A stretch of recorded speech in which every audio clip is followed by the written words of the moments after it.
Vous êtes devenus copains tous les deux finalement alors? Par la force des choses. On a le même éditeur alors. Oui, et les mêmes ennuis visiblement. Oui. C'est vraiment les deux mecs que personne n'a envie de rencontrer. En général, quand on vous parle, après on a son bureau dévasté.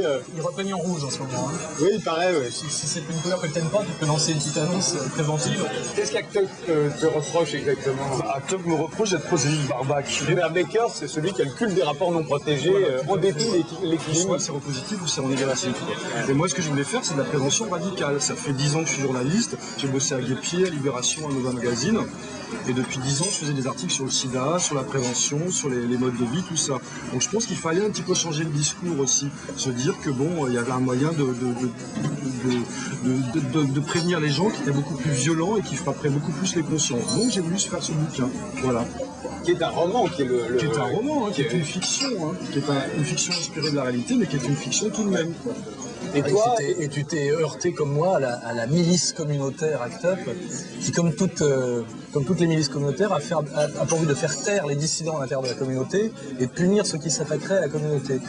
Et en fait, ce que j'aimais bien dans ton bouquin, c'est que tu tenais un discours qui était le contraire de la propagande ACT UP, c'est-à-dire qu'il y a une dimension intrinsèquement subversive, et on peut dire même morbide chez les homosexuels, et c'est pour ça d'ailleurs qu'ils ont une dimension culturelle qui nous intéresse, il y a quelque chose de nocturne chez eux, et ça cassait la nouvelle image petite bourgeoise et soi-disant super responsable du gay, qui en fait n'existe absolument pas, et je pense que ton discours est quelque part un discours moral, parce que tu pointes du doigt quand même des dangers, des risques qui existent, on veut te faire taire, parce que tu as dit qu'il y avait des risques et des dangers qui étaient consubstantiels à la pratique gay.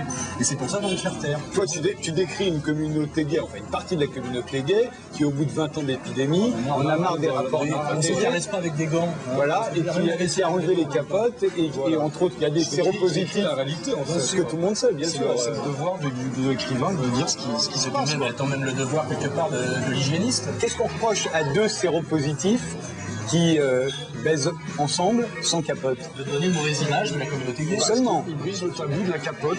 Le problème de ton livre, c'est qu'à un moment, tu parles de quelqu'un qui contamine en douce, c'est-à-dire qui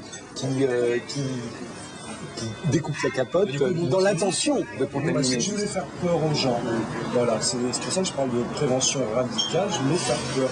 Et c'est pour ça que je publie le guide du sexe gay, tu vois, 4 mois après, la série Fucker après le guide du sexe gay, c'est le même parcours politique. J'exprime d'un côté la noirceur de l'homme, et de l'autre côté, je montre des trucs super positifs, comment baiser, comment s'enculer, comment se fister, mais où tu prends le moindre risque, quoi. Et si t'es avec un personnage séronégatif comme toi, tu peux faire ce que tu veux, quoi. Moi, je suis contre la police du sexe, point. Voilà.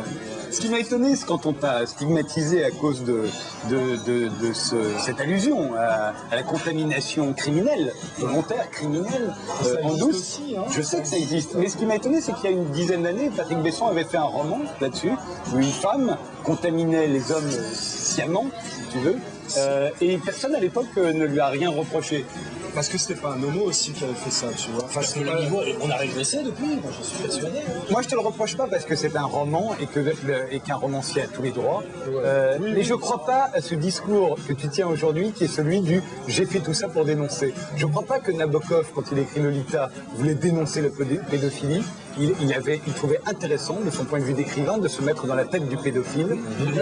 Et je pense que toi, tu trouvais intéressant de te mettre dans la tête du Baker sans foi ni loi, qui contamine ses adversaires, ses ennemis, etc., etc. Mais je ne crois pas que c'était dans un but de dénonciation. Je crois que c'était plus noir que ça. Forcément, de dire que ça existe, c'est forcément une mise en garde, c'est ce que je veux dire. Parce que forcément, ACT UP essaie de faire croire aujourd'hui que tous les gays sont des petits bourgeois sociaux-démocrates ultra responsables, tu vois, un peu comme c'est tous des petits Didier Lestrade. Alors il est évident que ce n'est pas tout à fait comme ça en réalité, mais qu'il y a forcément un pourcentage de types pour des pratiques suicidaires, des pratiques sadiques, et que, à la limite, grâce à lui, j'en ai pris conscience, alors qu'on finit par gober le baratin d'ACT UP en disant l'endroit le plus sûr de Paris, c'est un backroom au fin fond du Quai du Marais. Je suis sûr que c'est pas vrai. Je suis sûr que c'est pas l'endroit le plus sûr au niveau viral, tu vois, c'est clair et net, tu vois.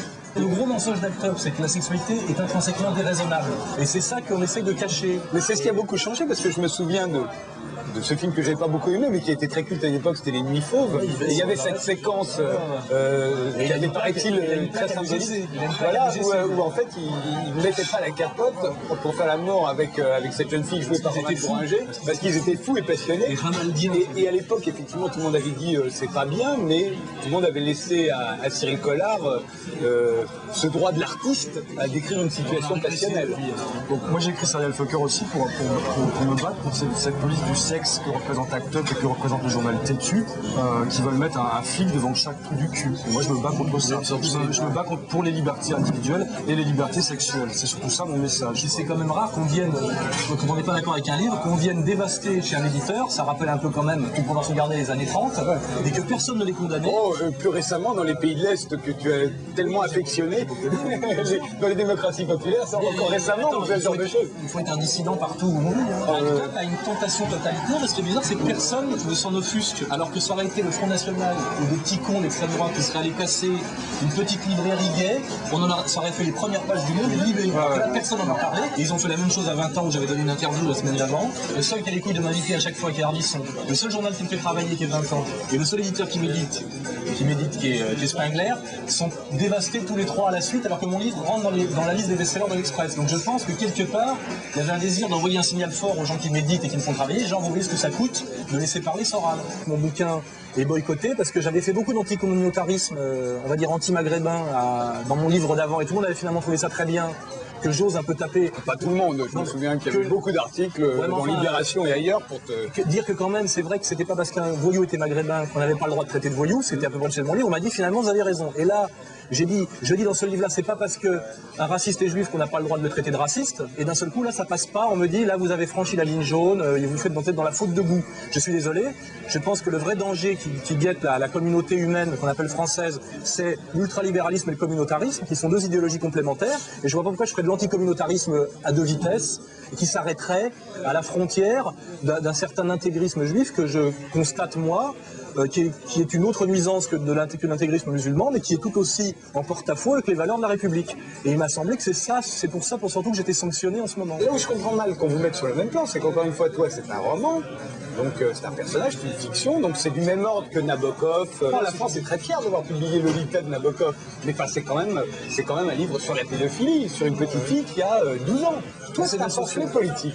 Oui, mais c'est très différent. C'est une analyse sociologique en plus. Oui, mais c'est un pamphlet politique. Tu cherches à convaincre des gens que tu as raison, tu délivres un message politique. J'aimerais qu'on me contre sur le terrain de la raison et du concept. Qui Sociologie du dragueur, qui est sorti en 96, il y a la même vision du monde derrière, il y a les mêmes concepts. Simplement, j'ai fait un travail de dénonciation de dérive communautaire et je l'ai fait jusqu'au bout. Et donc, j'ai osé m'attaquer à un certain communautarisme juif. Je dis à un certain communautarisme. Et ça, d'un seul coup, c'est pas permis. C'est tout. D'abord, faisons remarquer une chose, je ne confonds pas les Français d'origine juive et les juifs communautaires. Je crois que même d'après le CRIF, il n'y en a qu'un sur trois qui se revendique en tant que juif avant d'être français, entre guillemets, c'est-à-dire juif de France, c'est qu'un tiers.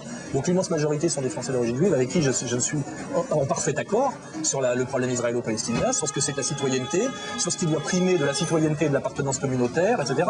Mais cette petite minorité qui est quand même très majoritaire dans certains secteurs, effectivement, ne veut pas dialoguer avec moi. Ils veulent plutôt faire en sorte que les gens ne lisent pas mes livres. Voilà. Aujourd'hui, il faut essayer de se rendre compte qu'il y a une baisse du niveau de ce qu'on appelle le discours et la capacité de débat en France par des radicalisations communautaires, avec certaines minorités communautaires qui ont pris le contrôle de leur communauté en tant que porte-parole. C'est valable pour Act Up.